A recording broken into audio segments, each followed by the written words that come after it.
One of my favourite reviews of The Last of Us Part 2 is Video Game Donkey's review.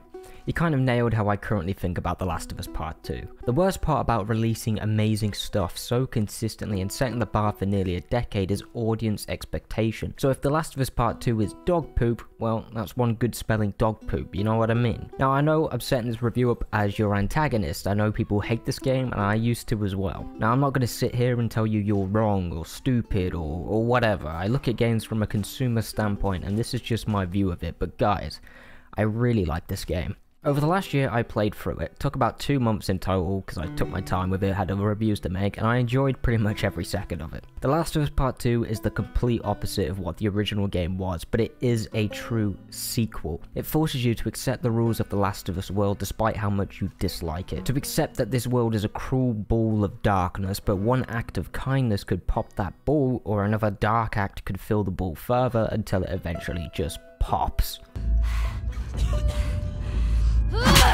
But you can also hit sexy ass headshots on your enemies and hear their allies scream their name while you move on with your day. The gameplay of The Last of Us Part 2 is pretty groundbreaking in a lot of ways. First off, the AI. This is the best AI in the industry, I think. The AI searches, it hunts, it communicates, and is ruthless, so you've got to come up with the best tactics to stealthily take them out, so you're going to do some horrible things to do that. That said, you can also play this game as an action game, and my god, it's some of the best action you can create.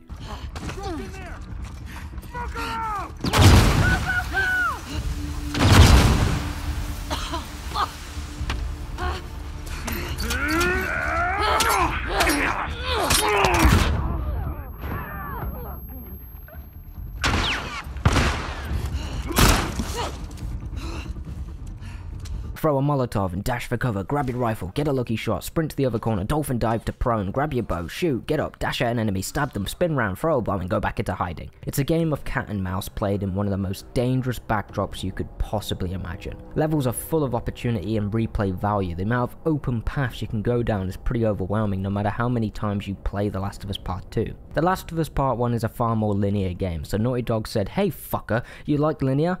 Well, here's a big ass area, what are you gonna do about it?" The aspect that brings it all together is the crafting system, and it's also the thing that brings it down a fair bit. Crafting is a pain in the ass in Part 2. In Part 1, the game was linear and could easily control how many resources you had. The levels were smaller and compact, making it easier to predict the path you're going to take, but that's not the case for Part 2. This is one big ass game, so everywhere is covered in loot. You have way too many supplies, which makes the survival aspect of The Last of Us redundant. You will almost never need supplies on normal difficulty, so bump that shit up to grounded and accept the torture. It's one of the best stealth games out there, so once again Naughty Dog just sets the bar in this genre. Nothing can really compete with the level of quality Naughty Dog drops in the industry once or twice in a generation. Well, maybe Rockstar, but there is a lot that could be improved. Now, I'm not saying The Last of Us series needs to improve on this specifically, but I think games in general have to improve on this. How many times have you started playing a game and it just feels like you've experienced it before? Call of Duty, FIFA, Battlefield, etc. I'm willing to bet you've dealt with that a few times, and that's because you are actually playing the same game. It just looks a bit different. And the case is no different here with The Last of Us Part 2. The Last of Us Part 2 plays pretty similarly to Last of Us 1. The biggest difference is the massive upgrade to animations and visuals as well as AI interaction, but everything else is stagnant. There was no real innovation in gameplay. You can't interact with the environment, the physics are basic as fuck, and the gunplay, while fantastic, is still pretty much the same as the original but sounds and feels better. The only real interaction you have with the environment is breaking glass, and as great as that looks, there could have been a lot more. The last decade of gaming has been about refining what already works, and Naughty Dog are the best at doing that, but the industry just doesn't innovate anymore. I really want Naughty Dog to focus less on visuals at this point and more about the player's sense of control. Let us mess with the environment, focus on the physics of the world. I'm playing Prototype right now, probably one of the worst looking games I saw in the 360 generation, and yet it's so damn fun because of the physics. Physics is the future of the best games in the industry, not just visuals, mark my words. The Last of Us 2's gameplay is a brutal torture device designed to sap you of any hope you have left, and it's done beautifully despite some flaws. But no one hates the gameplay, they hate the story. And to tell you the truth, I get it. The Last of Us Part 2 tells an ambitious story that requires you to dig deep into your dog's eyes and say, "That's a good boy, that's a good boy, oh look at him, he's so cute, oh." It constantly asks you to ditch your own biases, to empathize with characters that are the least empathetic people you could ever meet. It asks you to question everything about the first game and spins that story about love and connection into a crazy act of vengeance on the world that took everything from Joel. It was an ambitious goal from Naughty Dog, but for most people, it just didn't work. It came out at a time that was just bad timing. But to talk more in depth, we have to talk spoilers. This is your spoiler warning, spoiler warning, spoiler warning, spoiler warning, spoiler warning. Okay, you ready? Let's go. Ellie's story is focused on revenge and the people it affects. How your inability to process trauma can turn you into something you're not. It's a story as old as time, like Spider-Man 3. It's the best version of this story. It's flawless. Tobey Maguire truly terrified me on his pursuit of revenge with the black suit. Seriously, like I was saying, this is an ambitious story. At the halfway point, you switch over to Abby and embark on a completely new story. Is it new though? Well, no. This is Joel's story all over again. You've spent the last 10 hours completely ignoring Abby's side, why she did what she did, and it's so difficult to empathize with her, but eventually I did. Her story is actually the best part, I think. It's wonderfully done through the use of flashbacks and very, very small dream sequences, although the flashbacks are a little heavy-handed. I'll talk about that in a second. I mean, right from the get-go, you know she's having nightmares even after completing her revenge mission on Joel. It didn't solve her problem, but the moment she finally decides to help two young kids, she finally gets a good night's rest and sees her dad in her dreams and wakes up with that door shut. She's over it, you know?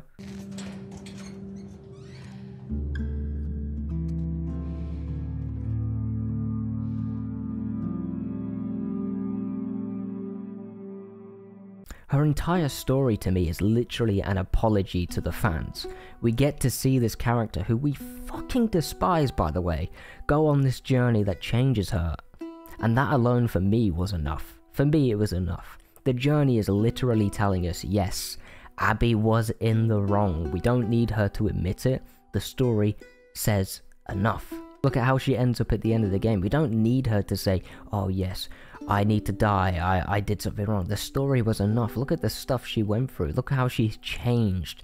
That's the journey, you know. That's the satisfaction we should be getting. We shouldn't have to see her be killed. That's the point. Does this sound like anybody you know? Joel has the same problems in the first game that Ellie manages to solve by just existing, so this is not a story about the cycle of revenge. It's a story about the cycle of trauma and how to get through it while being heightened because it's a video game. Ellie lets Abby go, letting Joel go and finally getting some sort of closure, accepting that the final conversation she had with Joel may have not been the best conversation, but she had that conversation, you know? Despite Ellie going on this giant killing spree, she lets Abby go. This entire story is that final level in the original Last of Us, but the biggest difference is that it's Ellie, it isn't Joel, and Ellie learned from his mistake. Now, it's not a perfect story. I never said it was. The biggest problem is structure and marketing. The structure is straight up awful. Resetting everything right when everything was coming together was an awful decision. You lose any momentum in the pacing, and it comes right as Abby kills Jesse and is about to kill Tommy. It's not a good idea. It's just not. It's not done well. The Last of Us 2 should have been structured and marketed very differently, I think. The Last of Us 2 was doomed to fail for some people the moment Joel and Ellie was announced to be returning as main characters. We should have followed Abby from the start, hinting at a larger goal for her character while we go on a journey with her, losing some of her friends and struggling right up to the last, 5 minutes, then being saved by Joel, and we're like, oh my god, it's Joel, and then we watch him murder him. And then we follow Ellie. It would have been far more effective for the majority of people. Sure, you could say it was like the predictable choice, but it would have been more effective for most people, I think. I don't speak for you guys, leave your comments down below. And I think it all does come down to structure. I see so many people complaining about the story because of the halfway point, or the fact that we have to follow Abby after she's done what she did to Joel. I think the structure really could have benefited from being a little bit more, less risky, I guess. Instead of opening up with Joel being killed by Abby and then you follow Abby, we should just follow, like I was saying, you should just follow Abby. But, once again, that's the safer option, and from what I can tell, Naughty Dog was seriously trying to push what you can tell as a story in a game, and clearly, most people didn't like it. But that doesn't mean that people won't like stories like these down the line, and stories that are structured slightly better. Even slightly, because the amount of flashbacks you get is kind of ridiculous. You did not need this many flashbacks. I'd even go as far, and I know I'm going to annoy people when I say this, I'd even go as far as saying we needed no flashbacks for Joel whatsoever. It's really nice to have them, I understand that, but like I was saying with the structure, it would have been better if we just followed Abby and then Joel dies like at the halfway point and then we skip over to Ellie. I don't think we needed flashbacks. I think that would have helped the pacing significantly, but I know I'm probably a minority here. The people that are complaining, oh, well, Ellie kills all these enemies, blah blah blah blah blah, it's not as risky because you have to kill the enemy. Guys, it's a game. Would you play it? Would you play it? I don't think you would play it. I don't think you would play it if you didn't kill people, okay?